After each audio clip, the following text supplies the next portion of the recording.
Hola, buenas tardes. Permítanme presentarme. Creo que ya tenemos el gusto de haber trabajado antes en conjunto. Si no, bueno, pues nos iremos conociendo a lo largo de las siguientes clases. Mi nombre es Daniel Alejandro Ibarra Calzado.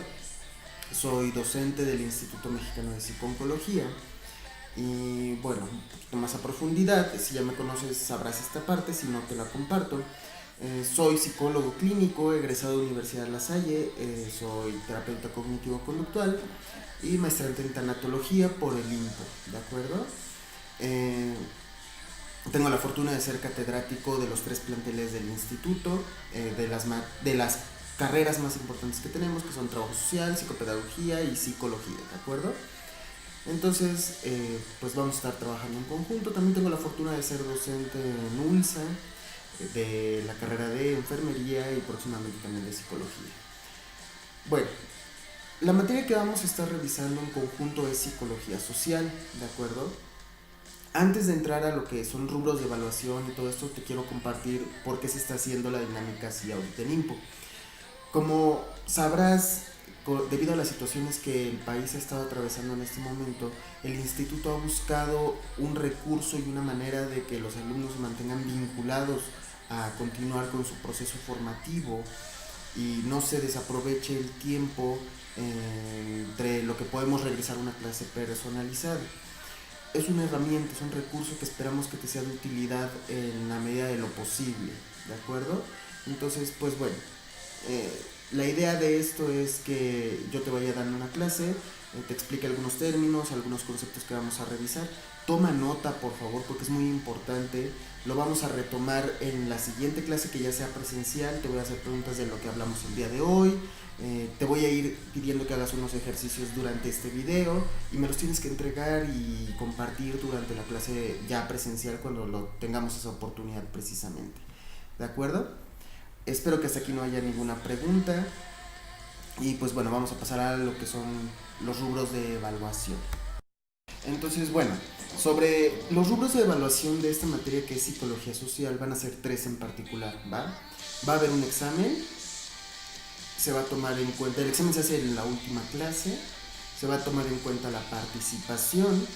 La participación tiene que ser activa, constante y con base a lo que se está revisando en la materia, que yo vea que realmente estás aprendiendo de todas las materias que has llevado y que estás aprovechándolo con esta en conjunto, ¿de acuerdo?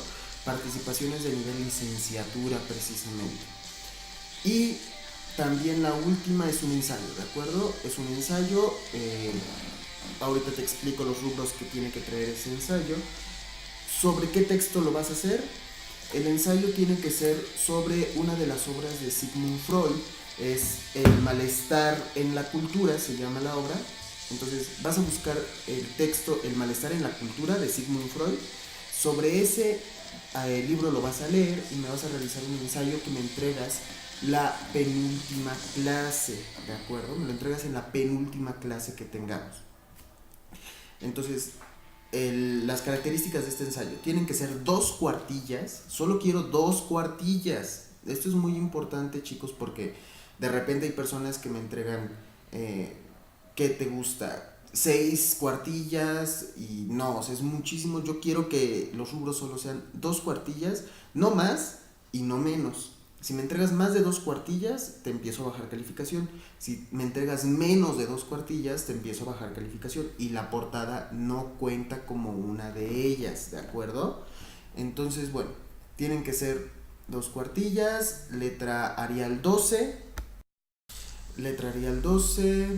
interlineado de 1.5, justificado, el texto tiene que estar justificado, por favor, referencia bibliográficas con APA, solo las referencias las quiero hasta el final con APA. ¿Qué otra situación? Yo creo que en cuanto a estructura nada más. Ahora, un ensayo como es, no quiero que me hagas un resumen, ¿de acuerdo? No quiero que me hagas eso.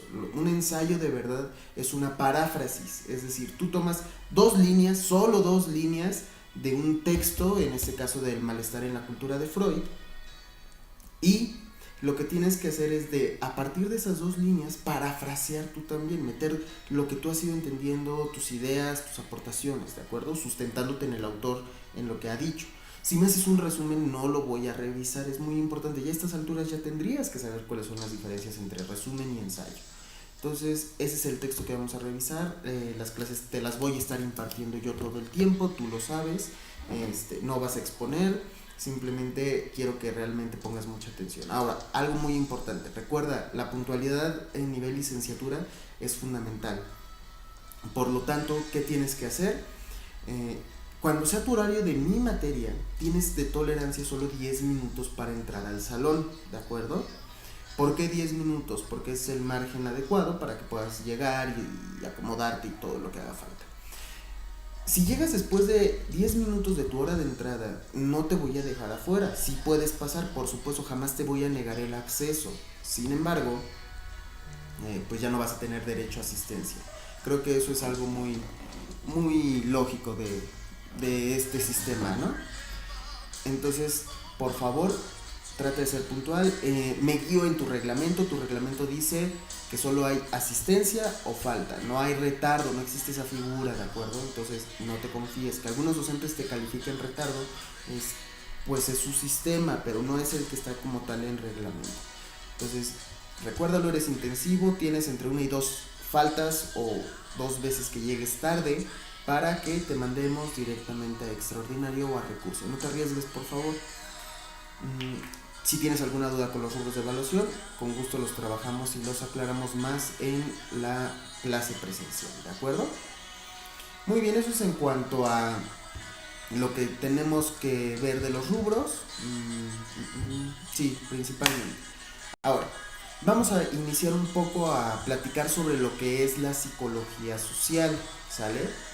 De entrada, la psicología social es una rama de la psicología. Es importante que recuerdes que aunque la psicología es un concepto en general, es conocimiento, se va dividiendo en distintas ramas o áreas. La psicología social es una de sus ramas que comenzó a desarrollarse a principios del siglo XX más o menos en Estados Unidos, ¿de acuerdo?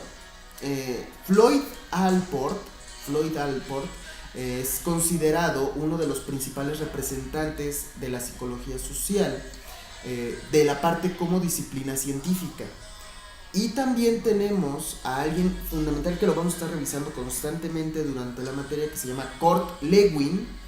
Kurt Lewin, psicólogo alemán, que fue fundador de la psicología social moderna, ¿de acuerdo? La psicología social se encarga del estudio objetivo de la conducta humana, cuyo enfoque es particular y se orienta principalmente hacia la comprensión de la conducta social y sobre la base del proceso de la influencia social, ¿de acuerdo? Es decir, el individuo cómo va desarrollándose en conjunto, en comunidad y en sociedad, y aparte los procesos de influencia que lleva a cabo en él precisamente esta situación. Los caracteres distintivos que tenemos en la psicología social son 2, ¿de acuerdo? Número 1, la focalización en el individuo como participante social. Y número 2, tenemos que va a ser la importancia que se le va a conceder a la comprensión de procesos como influencia social, como cultura, como estructura de grupos, normas, actitudes, estereotipos, liderazgo, conducta agresiva, los prejuicios, los estereotipos, la conducta moral, colectiva y el conflicto intergrupal. Entonces son algunas de las cosas o caracteres que se consideran dentro de la psicología social. Según Moscovici, uno de los autores que vamos a revisar, la psicología social es una ciencia y es la ciencia del conflicto, ¿de acuerdo? La ciencia del conflicto entre individuo y sociedad.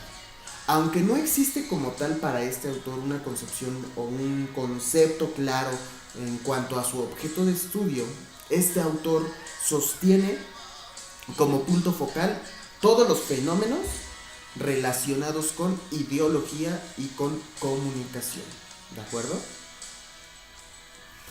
Te quiero hacer unas preguntas. Estas preguntas las vas a anotar y quiero que las respondas con calma en tu casa para que las lleves a clase, ¿de acuerdo? Número 1. ¿Puede el ser humano sobrevivir aislado de los demás? Esta concepción, por ejemplo, de una persona que vive, por ejemplo, vamos a pensar en un Tarzán, en esta figura de un hombre que vive aislado de una sociedad o de un contexto cultural de un ser humano, o un ermitaño, lo que se consideraban antes, realmente también podrían sobrevivir bajo esas condiciones. Número 2.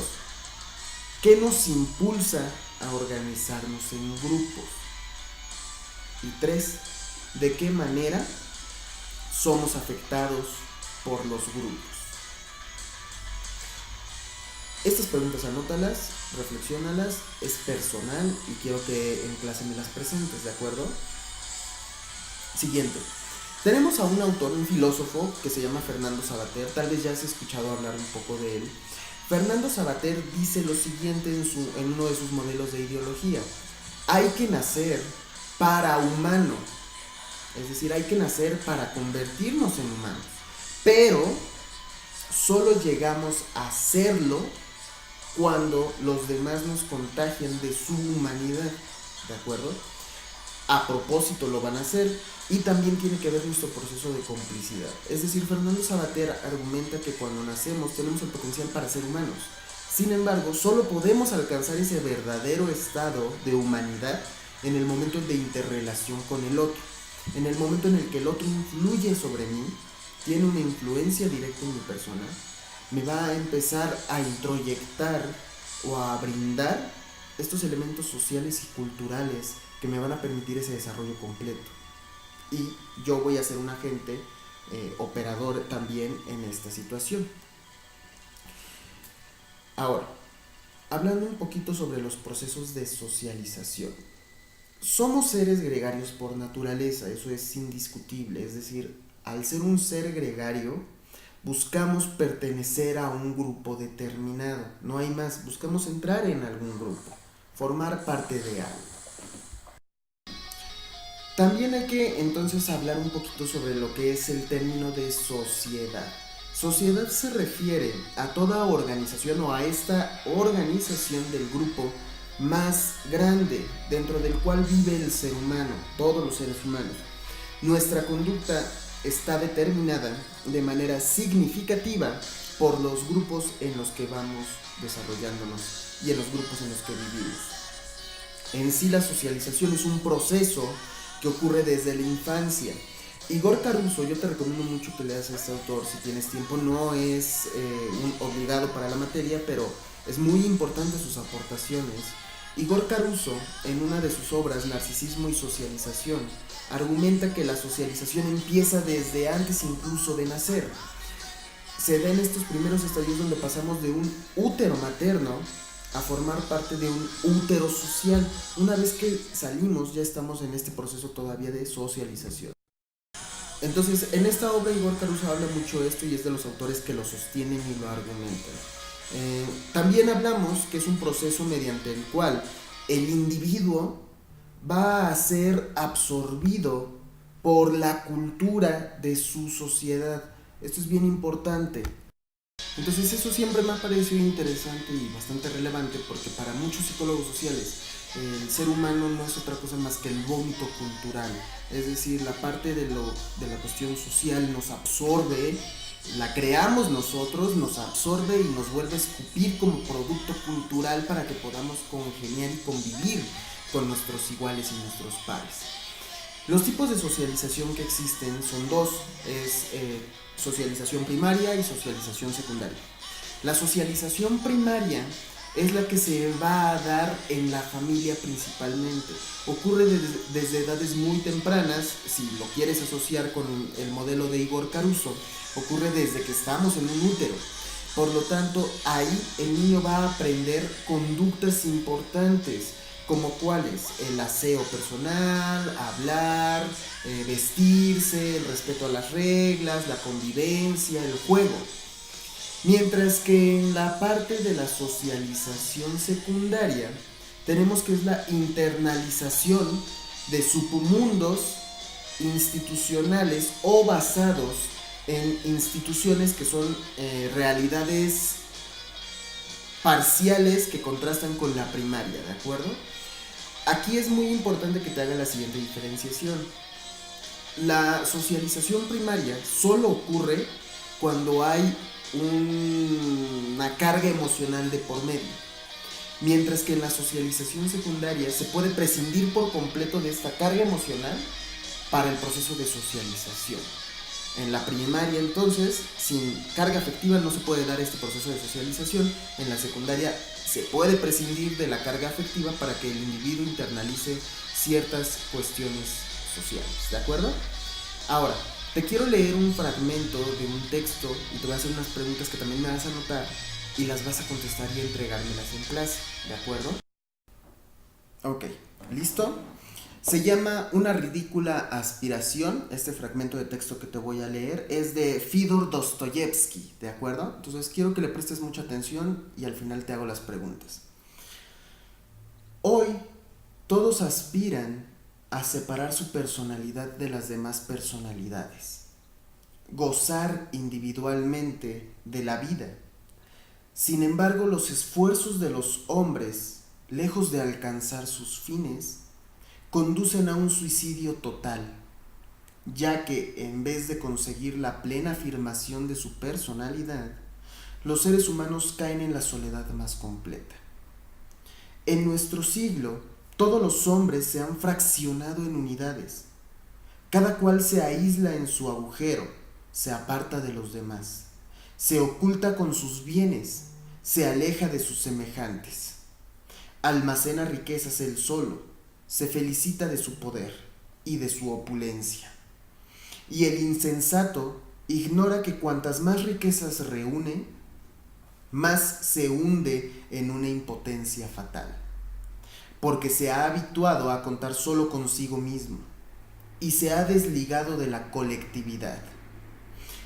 Se ha acostumbrado a no creer en la ayuda mutua, ni en su prójimo, ni en la humanidad, y tiembla ante la sola idea de perder su fortuna y los derechos que ésta le otorga.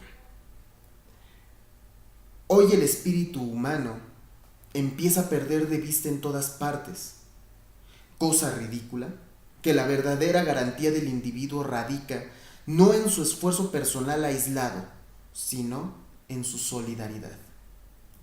Es de Fyodor Dostoyevsky, como te decía hace un momento, Una ridícula aspiración. Ahora quiero que por favor en tu libreta anotes las siguientes preguntas y las contestes para la clase. Con esto vamos a aperturar participaciones también.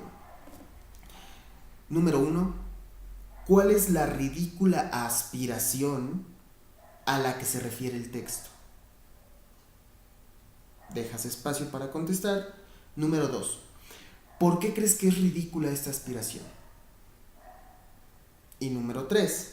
¿De qué manera los seres humanos nos hemos desligado de la colectividad?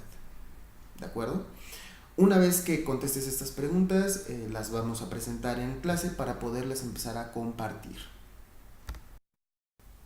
Muy bien, y ahora, retomando lo que son las actitudes, por ejemplo, que también es un proceso importante dentro de la psicología social, tenemos a Viktor Frankl con una frase que es muy acertada, donde dice que la última de las libertades humanas es elegir nuestra propia actitud ante cualquier circunstancia. Las actitudes son uno de los fenómenos y de los instrumentos y de las características más importantes que están inmersas dentro del campo de la psicología social. ¿Alguna vez has escuchado tal vez alguna de estas preguntas?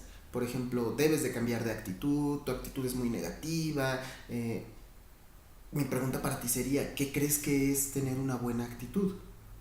La conducta social resulta inexplicable sin el concepto de actitud como tal, que ha recibido diversas significaciones, interpretaciones en la psicología social moderna. Por eso tenemos las definiciones de que las actitudes en sí son formas de responder o de adoptar una postura u otra frente a una idea o a una acción. Eister, uno de los autores que se está trabajando dentro de la psicología social, define actitud como aquel proceso o como una predisposición aprendida. Aquí estamos hablando de aprendizaje, es muy importante. Una predisposición aprendida a responder de un modo consistente a un objeto social. Por lo tanto, las actitudes orientan los comportamientos si las influencias externas sobre lo que se dice o hace nos afectan, ¿de acuerdo?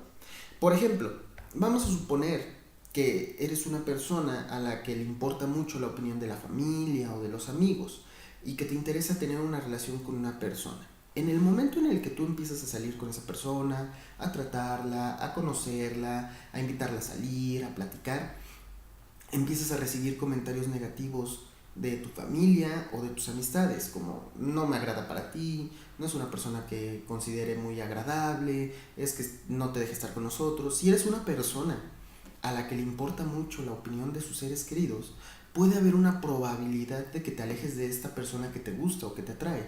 ¿Por qué? Para poder mantener bien tu círculo inmediato de amistades y de seres queridos. Podría suceder entonces que te alejes de él o de ella. Con base a esto, tenemos que hay 3 teorías principales sobre la formación de las actitudes. La teoría número 1 es la teoría del aprendizaje. Esta sostiene o afirma que al aprender recibimos nuevos conocimientos acerca de los cuales intentamos desarrollar ideas, sentimientos y conductas asociados a estos aprendizajes precisamente. La teoría de la consistencia cognitiva, que es la número 2, nos está hablando que se plantea que el aprendizaje de nuevas actitudes se realiza relacionando información nueva con información previa, es decir, modificaciones de esquemas en su gran mayoría. Yo ya traigo un conocimiento, una ideología y una actitud preformada, y con la adquisición de nueva información experiencial o empírica voy a hacerle modificaciones para que las actitudes previas con las nuevas puedan compaginar y puedan entonces entrar en un equilibrio otra vez. Y la tercera, que es la teoría de la disonancia cognitiva, es una de las que más se está estudiando y de las que más peso tiene actualmente.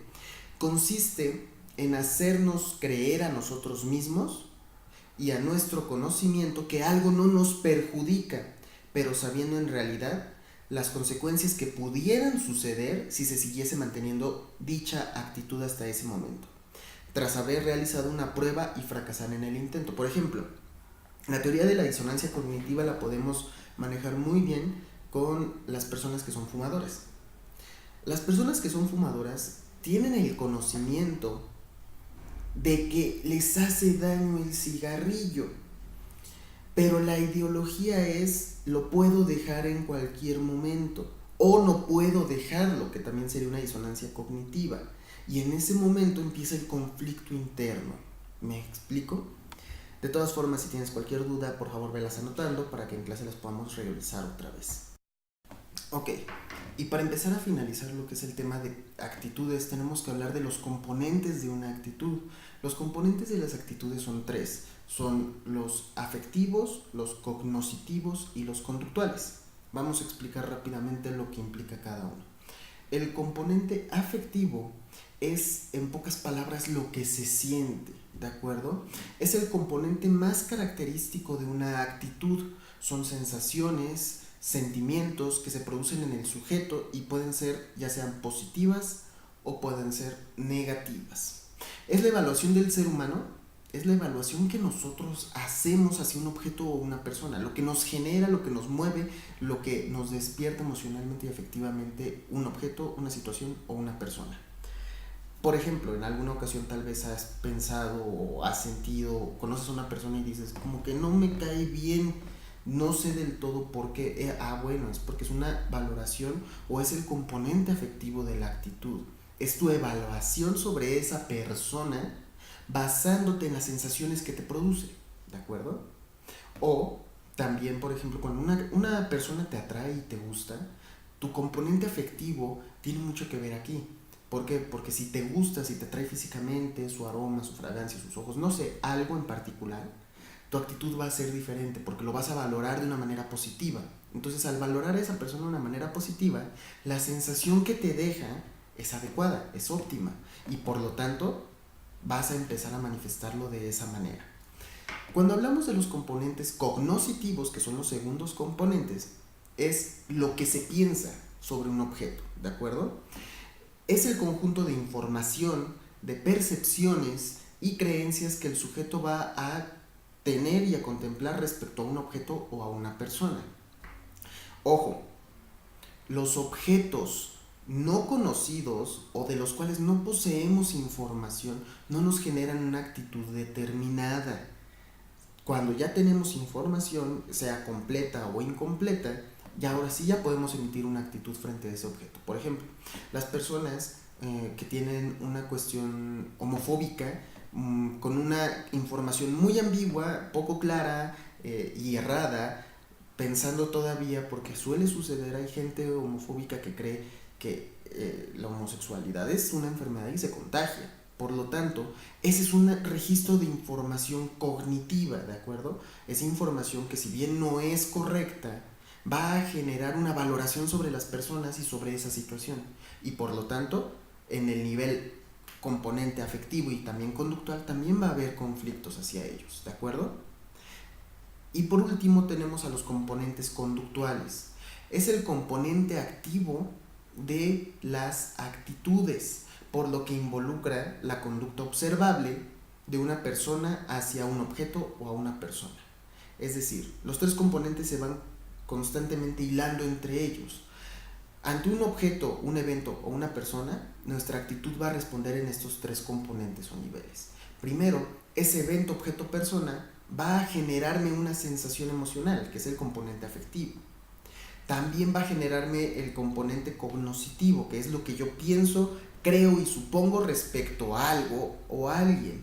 Y por último, el conjunto de lo que pienso y de lo que siento va a derivar en una conducta manifiesta hacia ese objeto, situación o persona, que es lo que ya podemos empezar a observar. Tiene una pésima actitud, llegas a una fiesta, alguien no te saluda, te hace caras, te hace gestos. Esa es su manifestación o componente conductual, derivado de lo que piensa esa persona sobre ti y lo que le generas emocionalmente a esa persona, ¿de acuerdo? Estos son los tres niveles o componentes de las actitudes. En este punto del video quiero recordarte que tienes que ir tomando notas sobre todo esto. ¿Por qué? Porque las participaciones que deben de ser activas en clase las vamos a considerar y a contemplar a raíz de lo que te estoy exponiendo y platicando. Llegando a clase tal vez yo pregunte, por ejemplo, ¿cuáles son los tres componentes de las actitudes? ¿O qué es una actitud? Y con base a lo que estuviste viendo en este video me tienes que poder responder qué son y cómo se ocupan o cuál es su importancia en la psicología social, ¿de acuerdo? Entonces no te confíes, trata de empezar a tomar notas sobre estas clases o esta primera clase virtual para que podamos concretarlo en algo más sencillo. Ok, muy bien.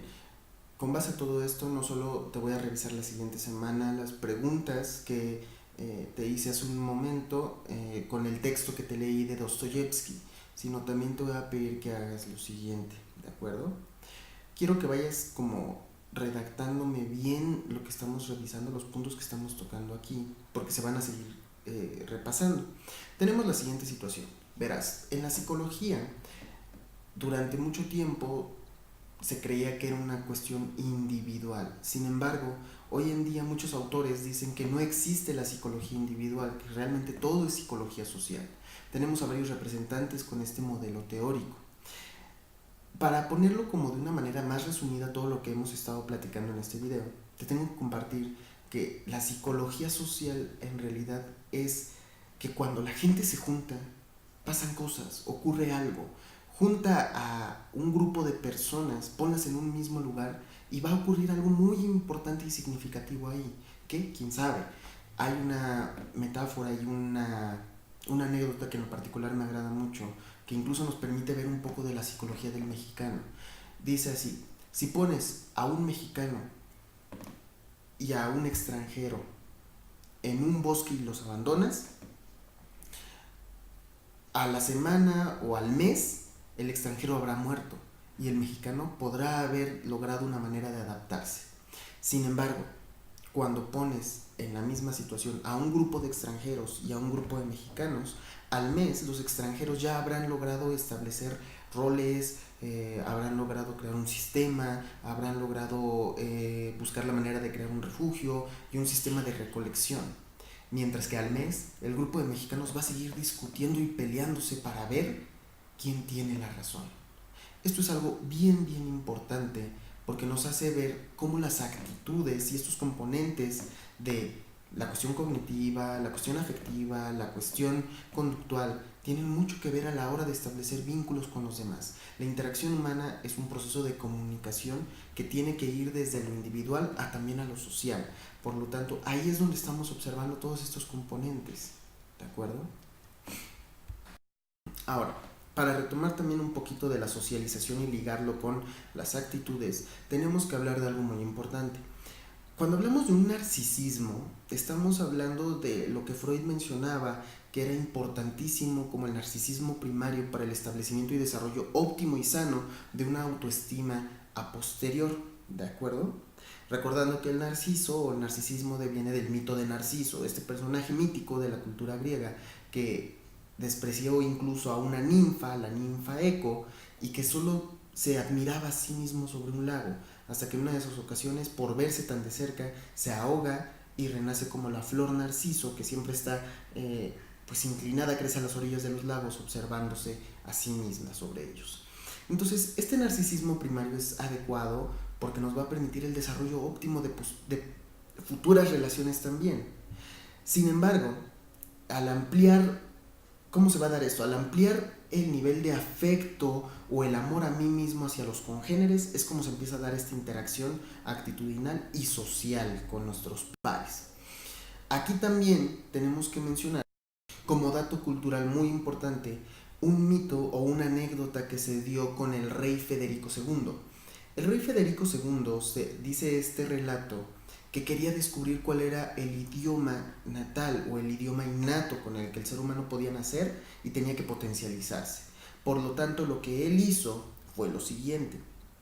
Él reunió a un grupo de recién nacidos y los aisló completamente de una parte social. Lo único que permitió fue que una nodriza les diera de alimentar.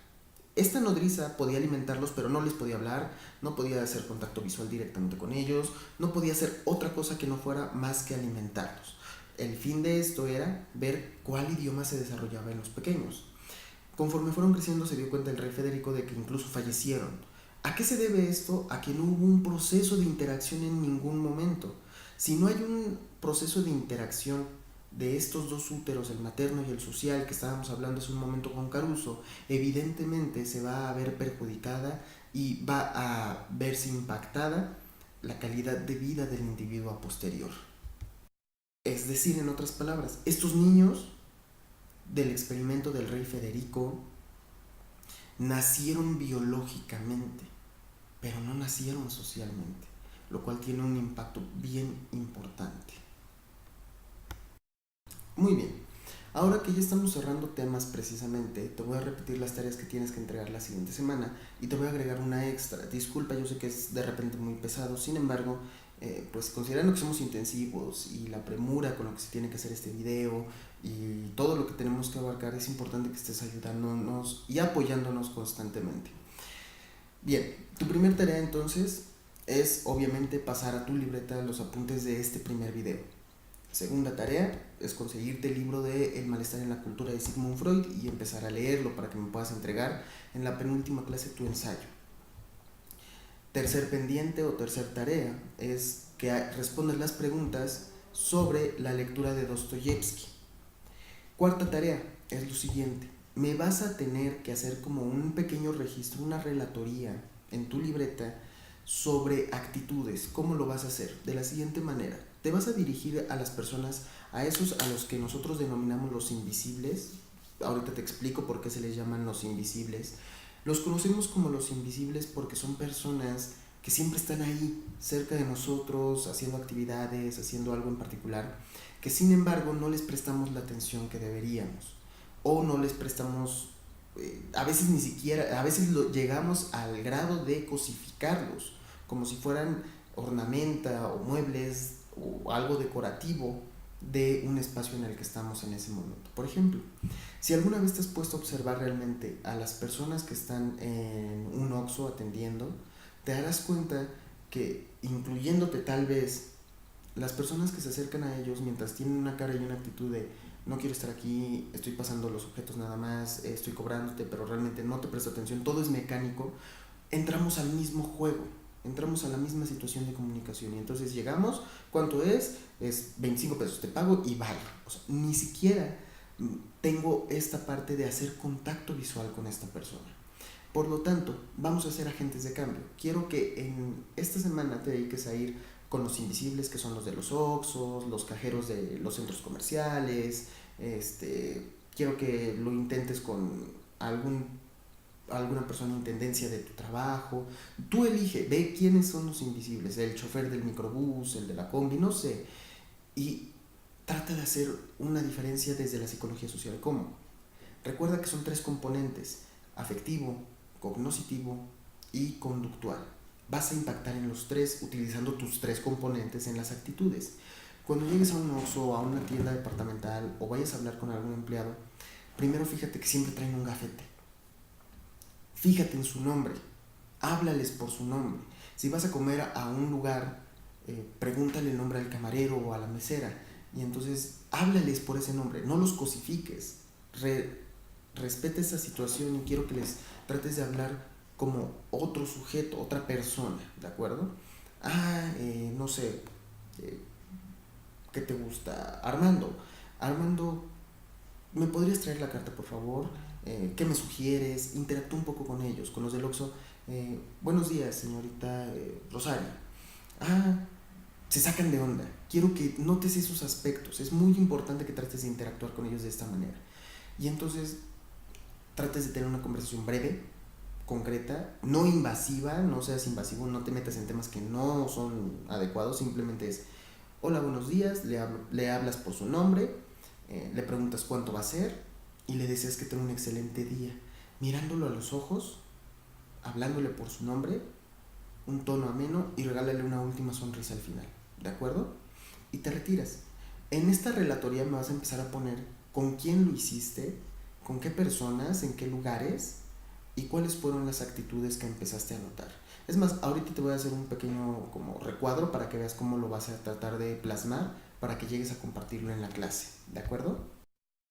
Ok, entonces me vas a hacer un pequeño cuadro como este, que es una bitácora, donde vas a ponerme, no se ve bien, bueno, donde me vas a poner varias columnas. En la primera va a ser el lugar donde estás interviniendo, luego la persona con la que estás interviniendo, el tipo de intervención que hiciste, es decir, lo que realizaste con esa persona, le sonreíste, le hablaste por su nombre, no sé, X o Y.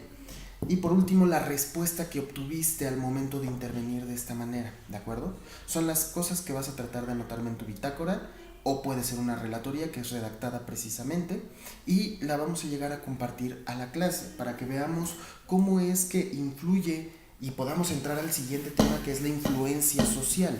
Es decir, cómo mis decisiones y mis acciones impactan también en el ámbito en el que yo me estoy desarrollando y desempeñando.